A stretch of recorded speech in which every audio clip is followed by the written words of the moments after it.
काफ़ी सारी चीज़ें मेरी आसान हो गई एज़ एन आर्टिस्ट, क्योंकि एक-एक बारीकियों के साथ एक-एक चीज़ मेरे सामने रख दी गई। मुझे पूरी फ्रीडम दी गई कि आप अपनी बॉडी लैंग्वेज कैसे भी किसी भी लेवल पे लेके जा सकते हैं। और जिस तरह डिटेलिंग थी, मुझे बताया गया था कि इस तरह का है, तो मैंने अपना थोड़ा इनपुट डाला कि मेरी आवाज़ कैसी रहेगी, मेरी मेरी आँखें किस तरह से प्ले करेंगी। फिर मैंने ये कोशिश करी। मैंने सर को बोला कि सर, अगर मैं इस तरह का अगर अपने बाल मुड़वा दूं तो कैसा लगेगा।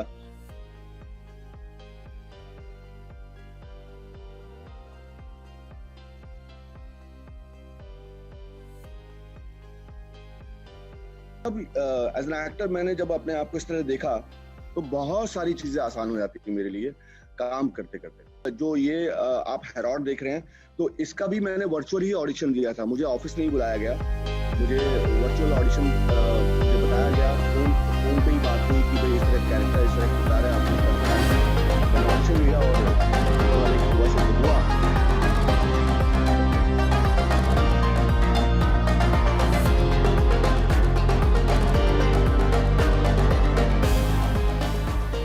हेलो एंड वेलकम गाइस, मैं हूं आशुतोष और आज हमारे साथ एक खास मेहमान है। मैं आपको बताऊंगा नहीं कौन है, आपको उनसे मिलवाता हूं direct. Welcome to India TV. मेरा नाम है दर्पण श्रीवास्तव। दर्पण जी, जिस तरह का आपका जो किरदार है, हर किसी को मौका नहीं मिलता इस तरह के किरदार निभाने का। तो किस तरह का किरदार जो है, किस तरह से खुद को ट्रांसफॉर्म किया है उस किरदार के अंदर आपने?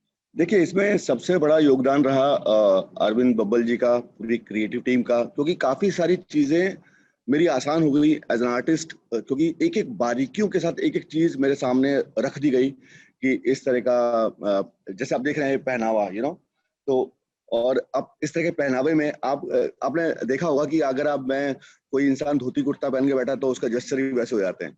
तो जब राजा के परिधान में हूँ तो एक अलग ही फील था। तो बहुत सारी डिटेलिंग थी, बहुत सारी चीजें थी कि बताया गया कि इस तरह का होगा, इतना क्रूर है, अत्याचारी है, उसको मजा आता है किसी भी प्रजा के किसी भी इंसान को सताने में। तो बहुत सारी चीजें आसान थी। फिर डेफिनेटली मुझे पूरी फ्रीडम दी गई कि आप अपनी बॉडी लैंग्वेज कैसे भी किसी भी लेवल पे लेके जा सकते हैं।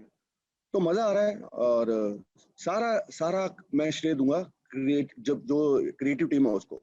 बहुत बढ़िया किया हम लोगों ने। बिल्कुल। जो ट्रांसफॉर्मेशन हुआ था, तो किस तरह से आपने खुद को उसमें ढाला, और जो पूरा प्रोसेस हुआ, जब आउटपुट सामने आया, हमने जितने भी ट्रेलर्स देखे हैं, प्रोमोस देखे हैं, बड़ा इंप्रेसिव लग रहा है सारी चीजें।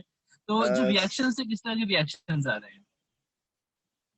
देखिए, मैंने ट्रांसफॉर्म की बात करते हैं, मैं एक कलाकार हूँ और इतने सालों से काम कर रहा हूँ। तो डेफिनेटली आप जब काम करते हैं, निरंतर काम करते हैं, आप निरंतर दर्शकों की आपको आदत पड़ जाती है कि वो मुझे क्या देखना चाहते हैं।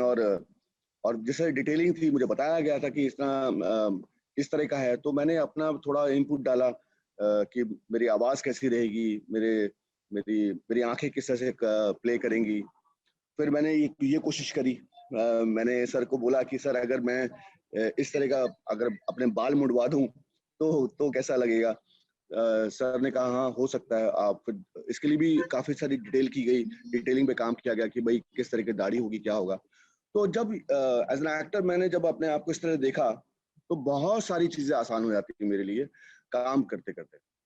तो अपने आप को ये ट्रांसफॉर्म करने में ज्यादा टाइम नहीं लगा मुझे। बिल्कुल।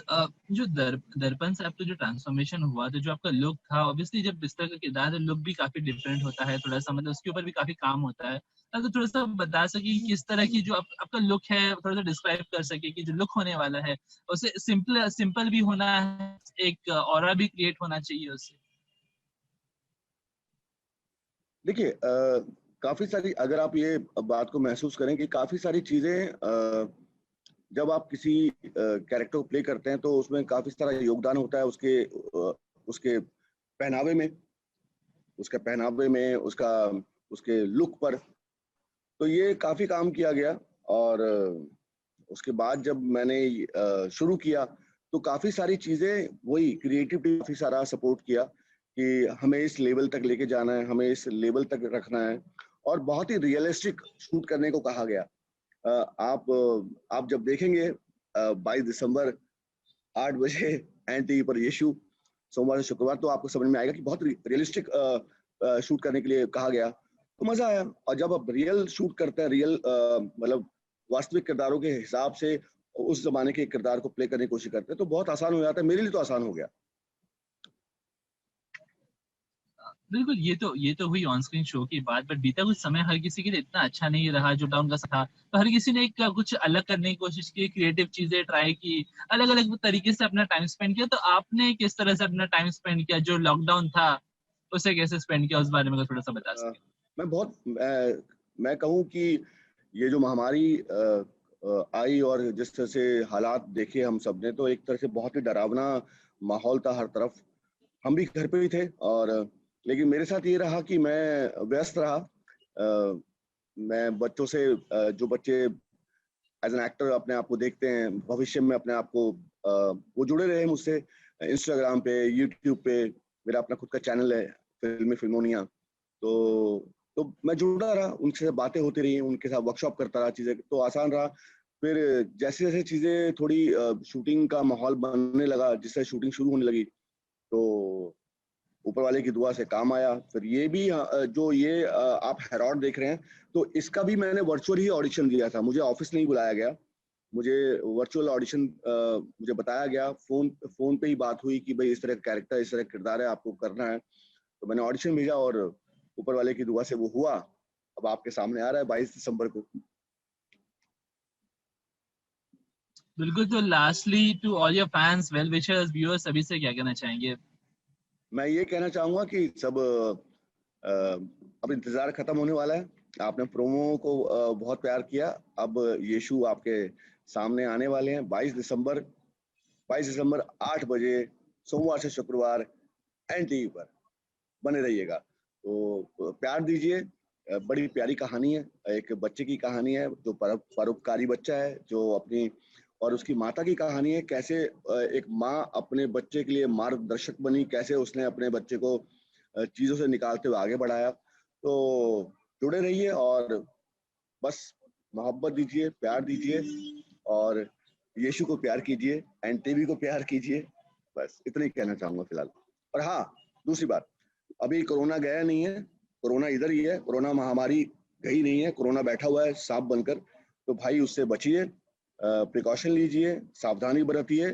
जैसे हम कर रहे हैं काम, सबको करना है, सबको काम करना होगा, लेकिन सावधानियां बरतते हुए अपने आप को देखिए। क्योंकि आप अगर सावधानी नहीं बरतेंगे तो आप ये सोचिए कि आपके साथ पूरा परिवार है, पूरा देश है, 10 चीजें खराब हो जाएंगी। उससे अच्छा बेहतर है कि आप सावधानी बरतें।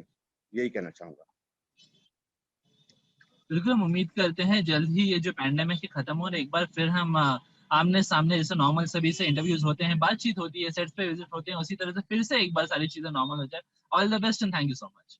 Thank you so much sir, thank you so much.